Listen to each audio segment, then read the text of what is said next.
Hi, everyone. I'm Mama Ann, and you're looking at a challenge to pray for the peace of Jerusalem. I post every Thursday the prayers for the week to cover the holidays for each of the three different faith groups. So the time of this challenge is February 20th until April 30th, 2025. Ramadan starts Friday, February the 28th to Saturday, March the 29th.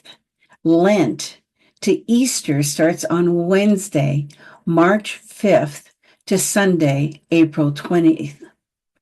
And Passover for the Jewish celebration, according to my understanding, starts Saturday, April 12th to Sunday, April 20th. We will pray for the peace of Jerusalem and for the high holy days of these three different Abrahamic faiths because they are related to Abraham. We thank you, the Lord, you are the strong one. We ask for understanding of you, and you have rescued your people and done many miracles for those who love you. So I've been using the term true almighty creator.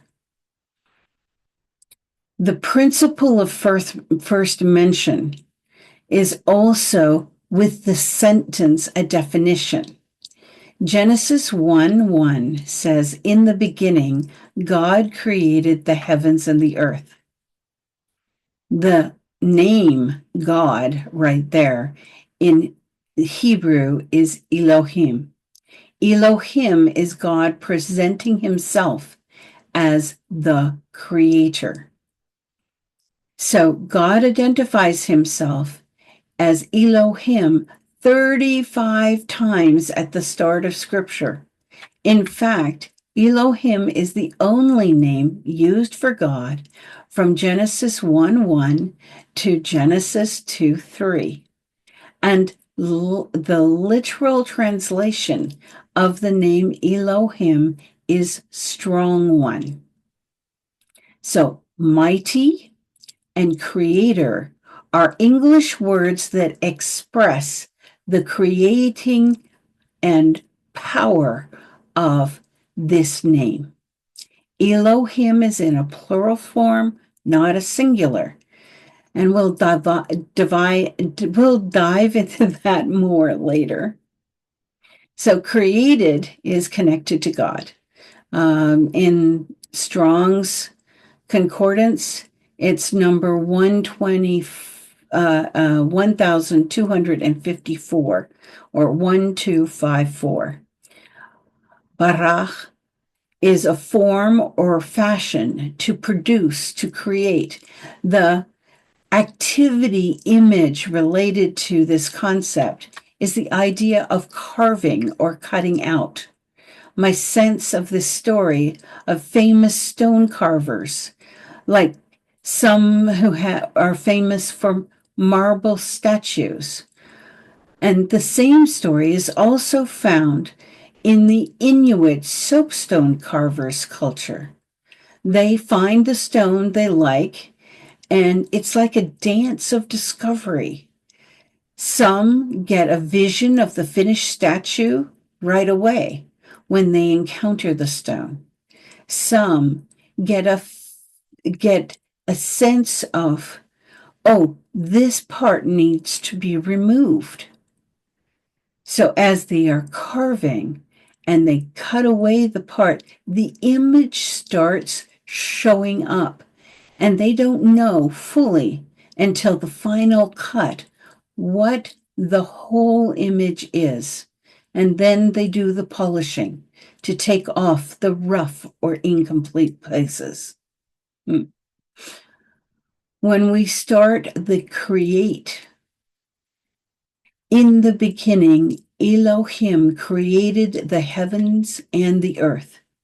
This is either an opening sentence and everything is describing the process underneath, the way that North Americans think, Or this could be a moment of creation, and the description underneath is sorting towards functionality in the earth. Wouldn't it be interesting if both were true? It's both and, not one or the other. And that's one of the prospects of that Hebrew cultural understanding, is that both and is a potential. And I like that. Another set of perspectives that have been released to me is, did God make something out of nothing, or was he configuring in order to create? And definitely when he describes the creation of man as taking dust and manipulating the dust to create man, helps that second image.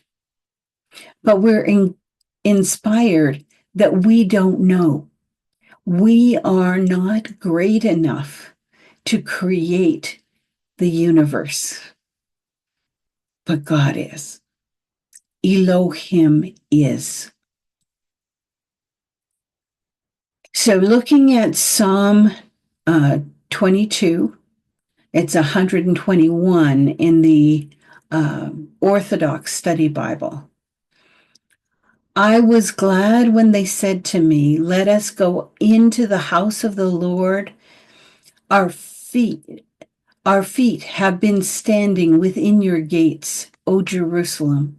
Jerusalem is built as a city that is compact together, where the tribes go up, and the tribes of the Lord to the testimony of Israel, to give thanks to the name of the Lord. For the thrones are set there for judgment, the thrones of the house of David. Pray for the peace of Jerusalem. May they prosper who love you. Peace be within your walls, prosperity within your palaces and houses. For the sake of my brethren and companions, I will now say, peace be within you. Because of the house of the Lord, I will seek your good. So I have a prayer based on Genesis 1:1 and Psalm 122 and Job 42:2 and some other ideas added. Elohim, you have allowed many things and you have ordained your sovereignty. We know that if you make the plans, your plans cannot be defeated. Nobody can make plans against you. Lord, you wrote through your prophetic servant to pray for the peace of Jerusalem. It is more critical now than at any other time in my life. Lord, I ask you to thwart every plan that rises up against your plan for this time and season. Lord, you know what you are trying to accomplish. I surrender all that I am and all that I know to your will. I pray for your peace in Jerusalem. Open spiritual eyes like Elisha opened his servant Gehazi's eyes. Look at the angelic armies of God, Elohim, and know the fear of coming against Elohim, the Lord of hosts, creator of heaven and earth. So the time of this challenge, again, is February 20th to April 30th, 2025. The next post will be on February the 27th, because I'm posting every Thursday. Press like, subscribe, and notify. But the prayer, for the prayers and modification for each week to fit with what we are learning about Elohim, the true Almighty Creator, the strong one, and start searching for Elisha and Gehazi and the next name of God, the Lord of hosts. Bye. See you next week. And all take care.